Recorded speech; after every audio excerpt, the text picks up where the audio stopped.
नमस्कार दोस्तों, हमारे चैनल में आपका स्वागत है। आज हम आपके लिए लेकर आए हैं एकदम से नई चीज़।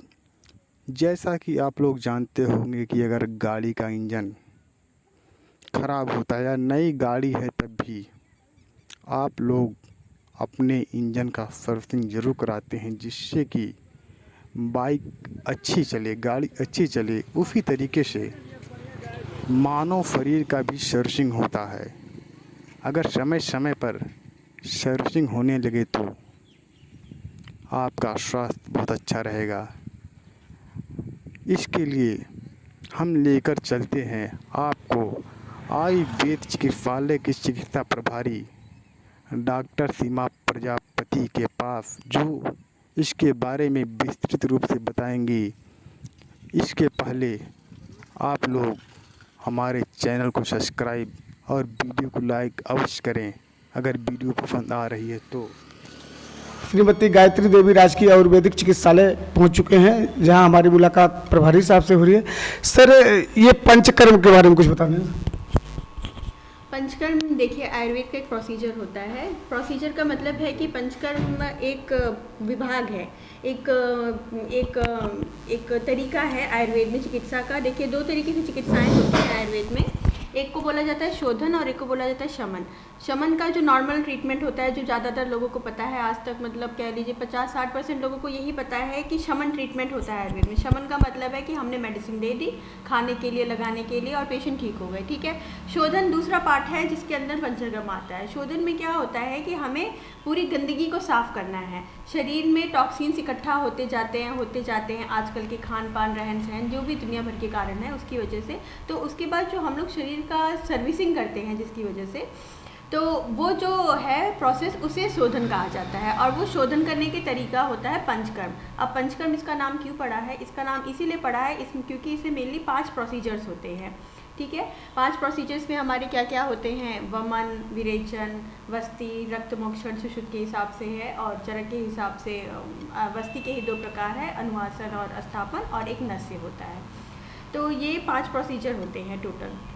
तो फिर ये अलग अलग, अब ये क्या होते हैं इसके अगर हम और डिटेल में जाएंगे तो एक होता है जिसमें शरीर में हमारे 3 दोष हैं जो डोमिनेंट होते हैं, ये वात, पित्त और कफ। तो हर दोष के हिसाब से कौन सा दोष डोमिनेंट है, उसके हिसाब से कौन सी बीमारी है, पेशेंट का प्रकृति क्या है, पेशेंट का स्वभाव कैसा है, और इन सब बातों को कंसिडर करते हुए कोई आयुर्वेदिक चिकित्सक जो होते हैं वो थेरेपी अप्लाई करते हैं। ऐसा नहीं है कि हमने बोला पंचकर्म कराना है तो बस सर्विसिंग है तो चलो भाई कोई भी ले ले, ऐसा कुछ नहीं है।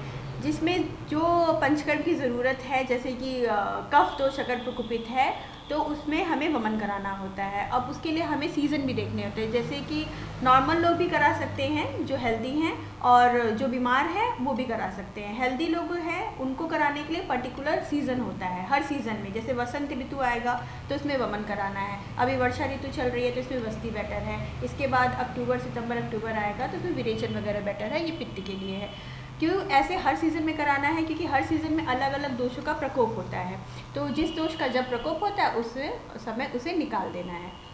अगर हम इसे आसान भाषा में समझें तो थोड़ा सा मैं और ब्रीफ में बताऊंगी। आसान भाषा में समझे तो देखिए, गाड़ी की हम सर्विसिंग कब कराते हैं? जब हम नई गाड़ी खरीदते हैं तो कुछ पर्टिकुलर टाइम होता है कि आपको 6 महीने पे कराना है, या 1000 किलोमीटर, या कुछ भी इस तरीके से फिक्स होता है। गाड़ी में कोई प्रॉब्लम नहीं होती है, मगर फिर भी हम उसे सर्विसिंग करा लेते हैं कि वो और अच्छी चलेगी। उसके बाद क्या होता है, जब गाड़ी और पुरानी होती है तो जब गाड़ी में प्रॉब्लम आती है तब आप जाते हो उसे सर्विसिंग कराने। तो यही चीज़ है हमारे शरीर के साथ। अगर आप नॉर्मली ही उसकी सर्विसिंग कराते रहे, यानी ऋतु शोधन जो कहा जाता है, हर ऋतु के हिसाब से जब जिस दोष का प्रकोप हो उस समय जो पंचकर्म ज़रूरी है वो आप कराएं, तो फिर बॉडी में प्रॉब्लम ही नहीं आएगी, बीमारियां ही नहीं होंगी।